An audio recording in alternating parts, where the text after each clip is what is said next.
ჩეხეთის პრეზიდენტი ვაცლავ კლაუსი ერთდღიანი არაოფიციალური ვიზიტით სერბეთის დედაქალაქში ჩავიდა. ბელგრადში თავის სერბ კოლეგას ბორის ტადიჩს შეხვდა.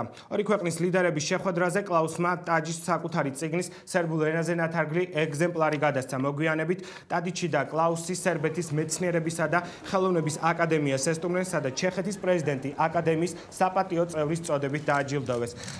ვაცლავ კლაუსმა აკადემიის თანამშრომლებისთვის ლექცია წაიკითხა, რომლის ძირითადი თემა სერბეთის და ჩეხეთის ტრანსფორმაციის საკითხებს შეეხება. კლაუსმა მხარი დაუჭირა სერბეთის მისწრაფებას ევროკავშირში გაწევრიანების თაობაზე.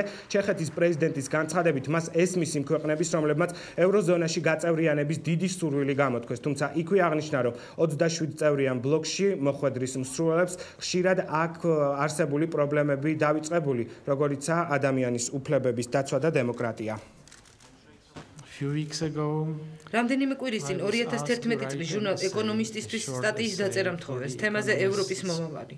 მე მათ მოთხოვნას დიდი კითხვის ნიშანი დავუსვი, რადგან მიმაჩნია, რომ ევროპის მომავალი დიდი კითხვის ნიშანია. ეს არის დეტალი, რომელიც არ უნდა უგულვებელყოთ.